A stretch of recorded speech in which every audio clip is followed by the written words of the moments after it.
respect women when I'm on a date. I take them to the park or maybe a museum, and I only try to kiss them if they're ready. All right, that's right. He only tries to kiss them when they're ready. That's good. Yeah, that's Nerd Thug Romance 101. That's I think that's a good general rule of thumb, like across the board. Yeah, shock kissing, not a good idea. Yeah, and that's nobody likes a surprise kiss. Right. And I think that's a universal rule. Right. Yeah. That's Corey DLG's dating advice for you. This is Nerd Thug Radio. As always, before we get into this, though, I don't even know that needs to be a dating specific rule. Just surprise kisses are a bad way to go. I like to keep my categorized things, and that goes in my dating advice columns. I don't want you to think though that as long as you're not on a date, surprise kisses are good. No, they are. They totally are. Okay. Grandma's thoroughly happy. Whoa. Yeah. Okay. Yeah, old ladies. Surprise kisses. So the Marvel Diversity Purge. Before we get into that, let me tell you about my friends here at Space Cadets Gaming. That's right. It now that Christmas has happened, you're looking at stuff that you didn't get, the board games, all the fun stuff you could have had. Head on out to Space Cadets Gaming. Take those gift cards with you. Go to the cashier. Tell him BMac is your friend, and he's gonna hook you up. Yeah. Go there, get some Hero Clicks, get some Dungeons and Dragons guidebooks. Space Cadets Gaming has everything you need. Star Wars, Destiny, Star Wars. What's the other one? Armada. Yeah, they got all kinds of stuff. They got the Munchkins. Sink the Titanic is there on the shelf. I've seen it myself. Yep. Space Cadets Gaming in Oak Ridge, right there across from the mall. Let them know Nerd Thug Radio sent you, and you can save 10% off your biggest item on your purchase. It's the perfect Boxing Day activity. It is. You're right. Go there tomorrow. Nerd Thug Radio says go to Space Cadets Gaming right there in Oak Ridge. Yeah. All right. So, yeah, we're talking about diversity here in comic books. I want to get back to this. We kind of brought up a point that in order to change a culture of a company, you have to change the people who work there, right? Yeah. And it's not necessarily, and to be really clear, we're not saying, like, get rid of all your white guys and hire a bunch of other people. Right. Like, you want to hire qualified people, good for the jobs, right? But you want to be willing to look at other places than the old ways to find them. You got to be willing to find new avenues. Right. A lot of these writers, like Nico was pointing out, are different. They're not the usual suspects. Right.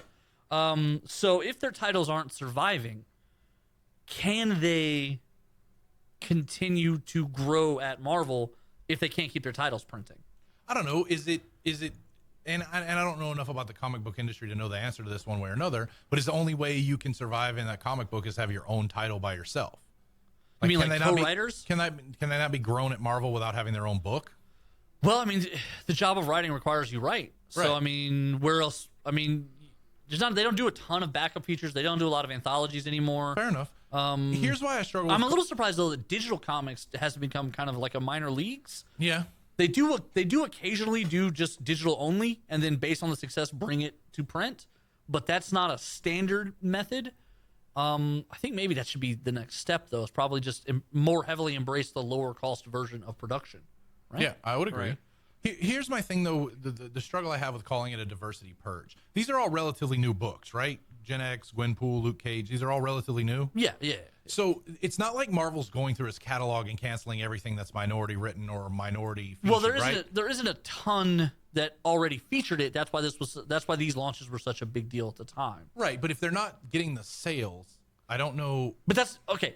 So, but the argument is, well, what about these other books that aren't getting sales, right? Exactly. But how long has Captain Marvel been around? Is it a new book? Is Squirrel Girl a new book? Squirrel Girl is as new. Devil Dinosaur and Squirrel Girl is as new as those other ones that are canceled. Fair enough. For sure. But I don't know.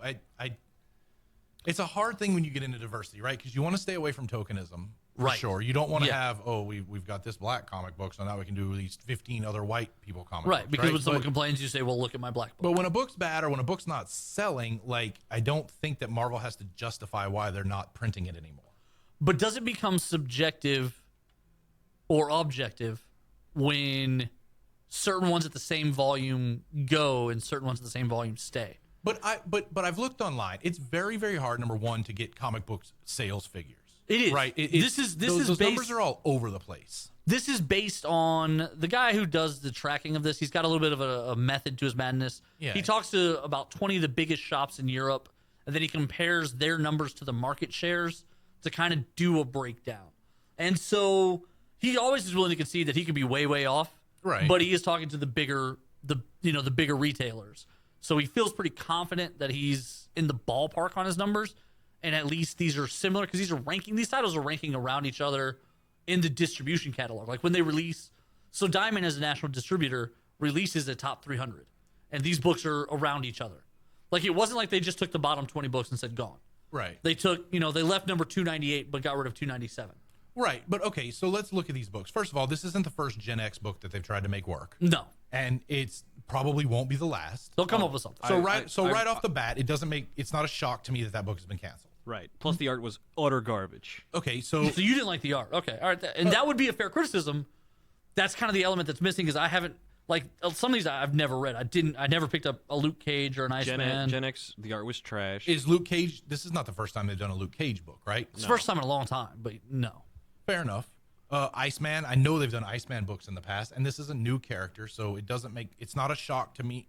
To me, it's not a shock that Iceman or Gwenpool has been canceled. Right, they're new characters. Hawkeye. I'm surprised at Gwenpool. Gwenpool, I am too, just because that one has gotten a really strong response. Fair enough.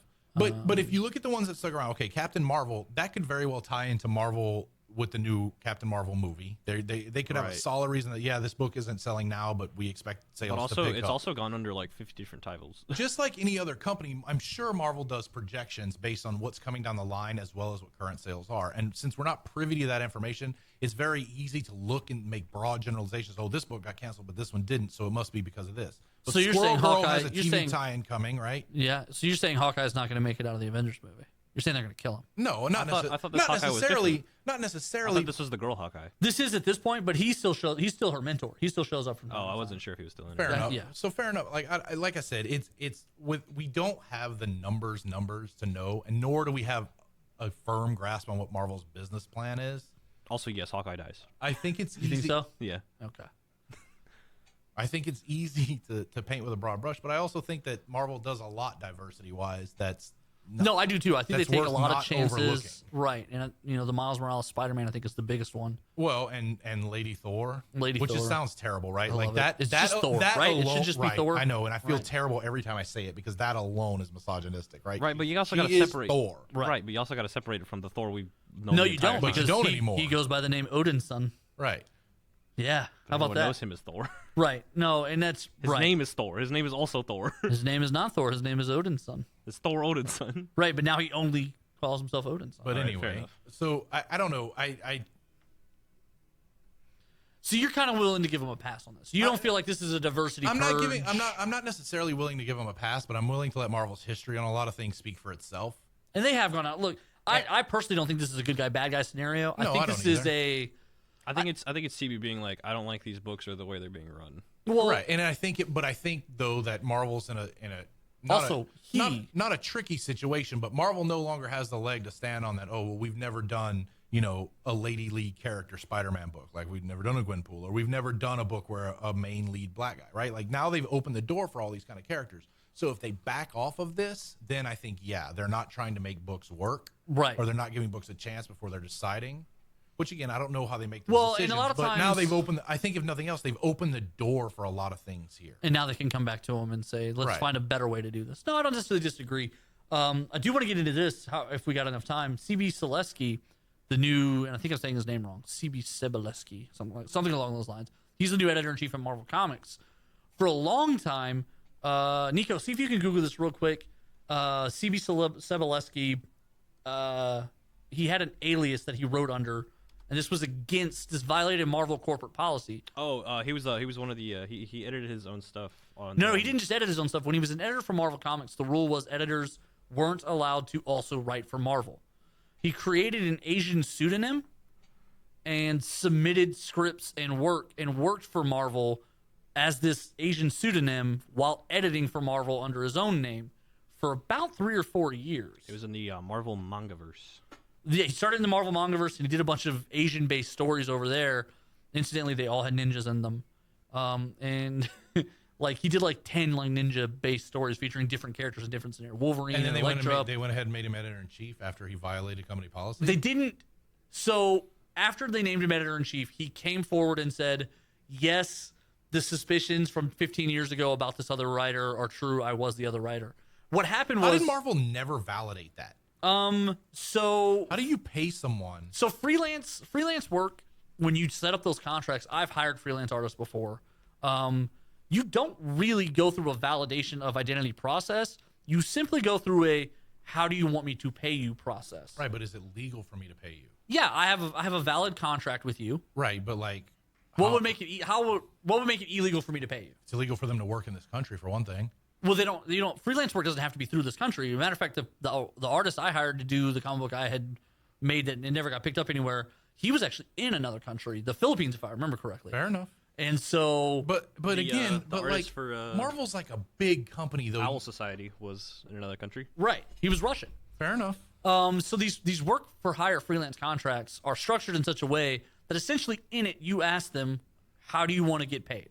Fair enough. And so like I paid the artist via PayPal, and PayPal Okay. handled the conversions and the movement of the money. Okay, so this guy wrote for Marvel while being an editor for Marvel, and now is editor in chief. And it kept them as separate identities. So allegedly, no one at Marvel knew he was the other person. Okay. Allegedly. Okay.